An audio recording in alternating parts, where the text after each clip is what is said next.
Welcome back to the Leadership Lab, the show where we explore leadership, innovation, and breakthrough in human-centered performance. Today, we're joined by Dr. Bell Sodeman, a seasoned business and executive coach, academic strategist, and corporate learning leader who spent decades helping executives and organizations unlock performance they couldn't achieve on their own. Bell, welcome. Oh, thank you. It's a pleasure to be here. I was a business professor and C-level executive over a 35-year career. And towards the end of that career, I was getting more involved in using AI in adult education and corporate learning and development. This was around the time that ChatGPT really took off, and then we saw Microsoft Copilot and other LLMs come to market. Yeah. So at the end of 24, I decided to go out on my own and set up my own consulting business. And part of that revolves around using AI in corporate learning and development. It's been a fascinating journey because what I'm finding is that learning and development departments are at different stages in the life cycle on Yeah. adopting AI. I see. That's great. About your role today at Focal Point, like, how do you structure coaching engagement with leaders and owners? As a Focal Point certified business coach, I enjoy working with entrepreneurs, business owners, and executives on strategy, leadership, and communication issues. Many businesses don't pay enough attention to strategic issues that can affect both the mission and values of a company as well as its long-term performance. My PhD is actually in business strategies. This is right in my wheelhouse, and I love talking with clients about where their attention could be better spent rather than on operations or even day-to-day management pieces. Yeah, I Yeah. see. So, like, I see you also work with corporate learning and development advisory via your own business, NPED.com. How does that advisory work? Like, your work complement your coaching? Yeah, the two walk hand in hand. I find that my training as a coach and, my experience both in higher ed and in corporate life really help me, especially in determining opportunities for improvement with a consulting client. I do a lot of interviewing with teammates and executives inside a consulting client. Yeah, So the coaching really does give me, I think, an advantage over other consultants because it gives me some perspective not only on active listening, but problem determination. I see. Yeah. Okay, so from that part, you're able to work on both sides. Like, I'd love to know, how do you manage between both businesses? Like, how is your day-to-day going actually? Just There's a find the lot. right balance. Yeah, there is a lot of what I call gear shifting in the Okay. day. I remind myself on my calendar when I've got a coaching versus a consulting piece Yeah, coming up, just so I'm in the right frame of mind. And I've done it long enough that it doesn't take me very long to shift gears, as I put it, and get into the right mindset. One thing that I'm careful about with the coaching is not to turn into a consultant, but at the same time with the consulting, I can lean into my coaching background and training, and I find that really helpful. yeah. I Yeah. believe actually you can lean on both. Like, they Yeah. both are close to each other and gonna help you just to run both things. But the Yeah, thing is definitely. that like mixing between both, like having just consulting call or like the other business, I believe at some point, like, have you got confused between any of them, or like any time actually working on that? I do have my share of oh snap moments where I realize in a coaching gig that I'm about to put on my consulting hat. Yeah, it's about And wearing the right hat at that time. it is. It is. I've got an old story that I like to tell about giving away hat racks to people who complete leadership development programs, just to honor the fact that they probably are wearing more hats than they think about. And I've actually got a hat rack in my office just to remind me of that. I see. So, like in the industry trends we see nowadays, like what major shifts are you seeing right now, like in corporate leadership and learning, especially like with remotely hybrid work and digital transformation that we see nowadays? Digital transformation has morphed into a really fast-paced adoption of AI, especially in specific industries like financial services. Yeah. It's especially with the larger companies. I've seen, Fortune 500s pivot on their strategic plans and kind of wedge AI into their strategic plan as they realized that their competitors were making a big bet on AI projects. And that's been one of the big trends that I've seen that has some implications for learning and development because it's not enough to implement the technology. That you've got to convince people that Just to learn they and to, use to it. learn how to use the Yeah. technology and that AI itself is not a threat to their jobs or their job role. Yeah, there's a lot of employees out there. They feel like it's replacing us. But the thing is, if you learn how to use the right tool, like just to go with the flow, as they say, it's gonna work out. Nothing gonna replace your job. For me, I see it's actually opening more rules out there for smart people who can take advantage of that. Yeah.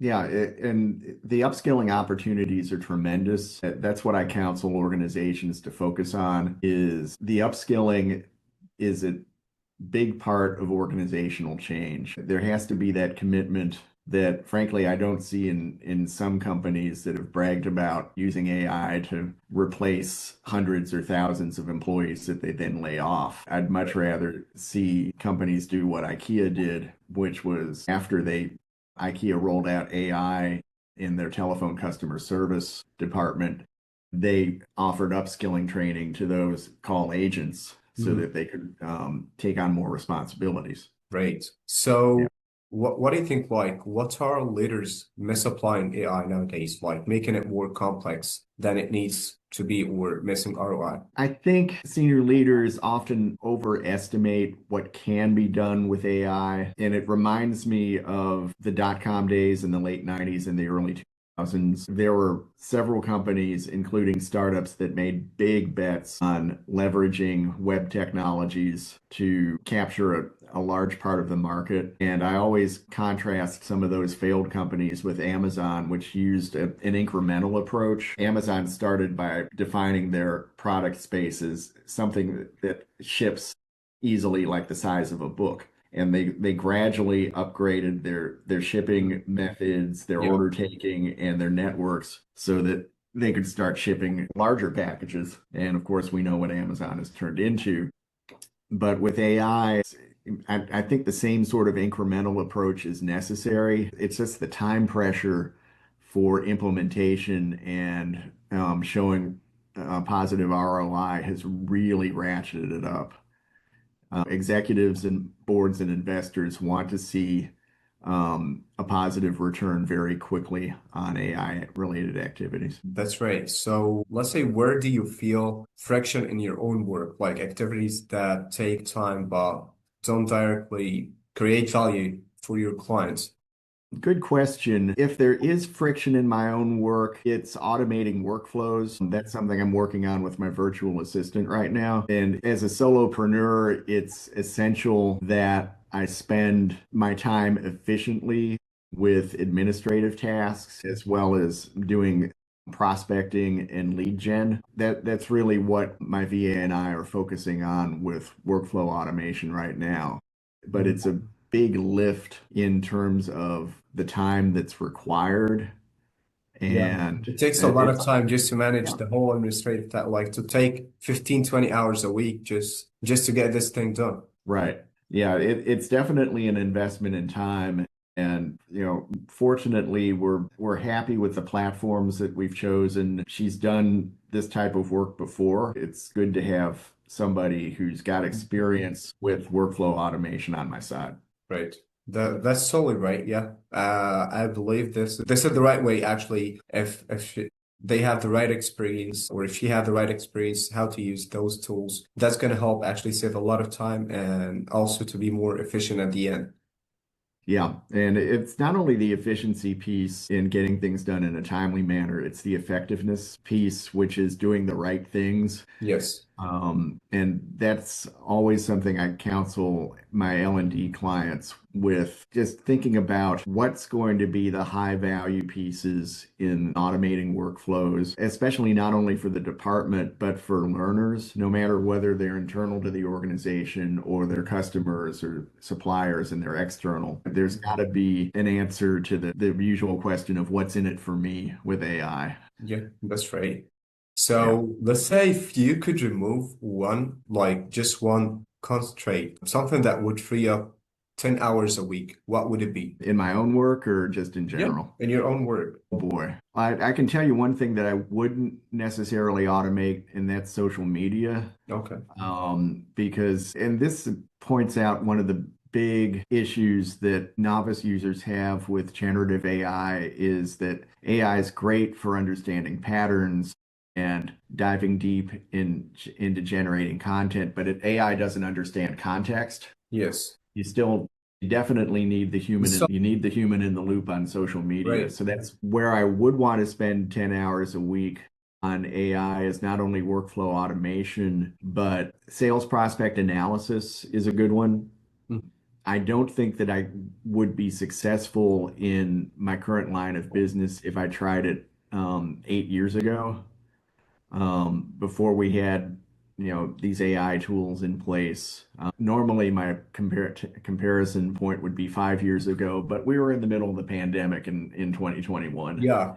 and all bets were off. So for future goals, like looking ahead 6 to 12 months, where do you want to take your practice, scaling client impact, like exploring new offers, deeper integration with technology? Where I'd like to be in 6 to 12 months is not only offering individual and group coaching in that side of the practice. I'd like to have learning communities set up, not only for coaching, but for learning and development. Okay. I've tracked some of my competitors and watched what they've been able to pull together in a remarkably short amount of time. And I think the community angle would work well with my background in higher ed and in corporate learning, managed learning communities of one type or another for my whole career. Yeah, So, you got the right skill and the right experience about taking the right steps out there, and it's going to work very well.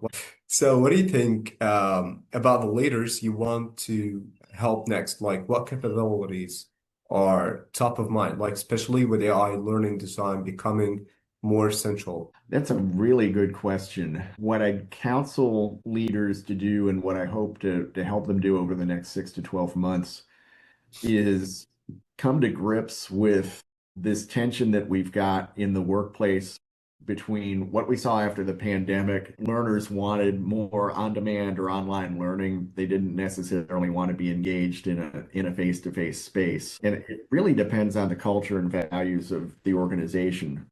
Some organizations were highly successful in something that's parallel to return to office, which is return to the learning space. I still think there's a lot of value to it, though younger generations, the Zs and millennials and the alphas definitely prefer on-demand and online learning. Human interactions are definitely important. We're never going to get away from them. Yeah, so if you could fix one systematic issue in how organizations develop leadership capability today, what would it be? Boy, that's a tough one because there's so many issues to address. Yeah. I think one systematic issue with learning that I would love to see organizations address is more of a custom curated learning approach. I'm not a big fan of cookie cutter programs where everybody gets the same modules and we assume that everybody's at the same starting point. That's just never been the case. Mhm. Um, I love adaptive programs, especially, and that's especially effective with AI, where you can run a learner through an assessment and get a pretty good handle on how much that they already understand so that we can work on those areas for improvement rather than spending a lot of time on fundamentals that they may already know. And that just frustrates learners. They feel Yes. like they're wasting their time Yeah. repeating things. Yeah, Yeah. that's totally right. Thank you so much for sharing that, Dr. Bell.